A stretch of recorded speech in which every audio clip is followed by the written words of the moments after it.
بسم اللہ الرحمن الرحیم باب ما جاء فی فضل التطوع و6 رکعات بعد المغرب۔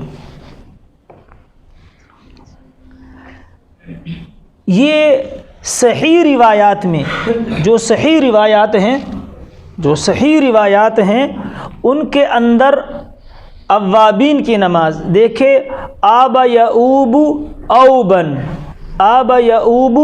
اوبن کا مطلب ہوتا ہے انتہائی رجوع کرنا، انتہائی میلان، یعنی جتنا اس میلان میں انتہا کہی جائے اتنا میلان کو اواب کہتے ہیں، یعنی اللہ کی طرف رجوع کرنا۔ تو یہ اوابین کی نماز وہ لوگ پڑھتے ہیں جو اللہ کی طرف میلان رکھتے ہیں،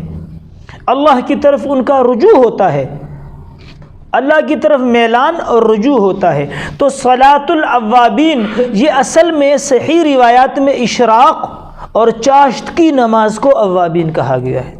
لیکن بعد کی جو روایت ہے وہ اگرچہ ضعیف ہے لیکن فضائل اعمال یعنی اعمال کی فضیلت میں ضعیف حدیث بھی چل جاتی ہے، بشرطے کہ وہ ضعیف حدیث کا ضعف قابل برداشت ہو۔ تو یہ روایتیں جو ہے اتنی ضعیف نہیں ہیں، بلکہ اس سے استحباب ثابت ہے کہ 6 رکعت جو اوابین کی ہم کہتے ہیں ان کا اس روایت سے استحباب ثابت کرنا، اس میں تمام محدثین نے ثابت کیا ہے، کوئی حرج نہیں ہے۔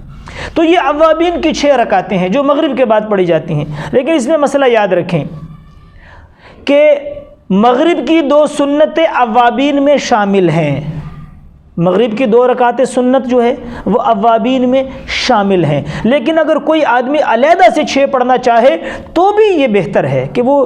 مغرب کی 3 فرض پڑھ لے، 2 سنتیں مؤکدہ پڑھ لے، اس کے بعد 6 رکعت 2 کر کے 2 رکعت کر کے 6 رکعت پڑھ لے، یہ بھی بہت فضیلت کی بات ہے۔ لیکن اگر طلباء ہیں یا کسی کو جلدی ہے تو یہ کرے کہ فرض 3 جماعت کے ساتھ پڑھنے کے بعد 2 سنتیں تو پڑھتے ہیں، 2 سنتوں کے ساتھ 4 رکعت 2 کر کے اور پڑھ لے، 4 رکعت 2 کر کے اور پڑھ لے تو یہ 6 رکعت اوابین ہو جائیں گی۔ کیوں کہ علماء فقہاء نے مغرب کی سنتوں کو اوابین میں شامل کیا ہے، لیکن یہ بات یاد رکھیں کہ یہ ثواب اکثر پڑھنے پر ملے گا، بیشتر، یعنی جیسے ہم نے کہا نا کہ ترک پہ دوام نہ ہو، دوام پہ دوام ضروری نہیں ہے، کہ ساری زندگی اس کو روزانہ پڑھنا ضروری، یہ شرط نہیں ہے، لیکن ترک پہ دوام نہ ہو۔ کیا مطلب ہے کہ بھئی کبھی سفر کی وجہ سے، کبھی بیماری کی وجہ سے، کبھی کسی کام کی وجہ سے چھوٹ جائیں تو اس میں کوئی حرج نہیں ہے، وہ بھی دوام والا شمار ہوگا۔ اور اس 6 رکعتوں کا ثواب کیا ہے؟ فرمایا اللہ کے حبیب نے جو آدمی مغرب کے بعد یہ اوابین کی نماز پڑھے گا اس کو اللہ جل جلالہ 12 سال کی قبول عبادت کا ثواب عطا فرمائیں گے، 12 سال کی قبول عبادت کا ثواب۔ دیکھیں 12 سال ہم جو نماز پڑھیں، ہم میں سے کوئی آدمی یہ نہیں کہہ سکتا کہ جی میری 12 سال کی نماز قبول ہو گئی، لیکن اللہ کے حبیب کے یہ برکت ہے کہ حضور علیہ الصلوۃ والسلام نے یہ کہا جو اوابین پڑھنے کے بعد کہے کہ مجھے 12 سال کی قبول عبادت کا ثواب مل گیا، یہ برحق ہے۔ کیوں کہ اللہ کے حبیب نے فرمایا، اللہ کے رسول نے فرمایا ہے۔ تو ہمارے پڑھنے سے ہم 12 سال عبادت کرتے رہیں، فرائض بھی پڑھتے رہیں، سب کچھ پڑھتے رہیں، لیکن ہم دعویٰ نہیں کر سکتے ہماری 12 سال کی عبادت قبول ہے، قبول ہے یا قبول نہیں اللہ کو پتہ ہے۔ لیکن یہاں اللہ کے نبی فرما رہے ہیں اس کو 12 سال کی قبول عبادت کا ثواب ملے گا۔ کیا جاتا ہے 2 رکعت سنتیں تو پڑھتے ہیں، بعض لوگ تو ایسے ہیں کہ 2 سنتیں 2 نفل بھی پڑھ لیتے ہیں، ان سے درخواست یہ ہے کہ 2 رکعت سار اور نفل ملا لیں تو کیا ہو جائے گا؟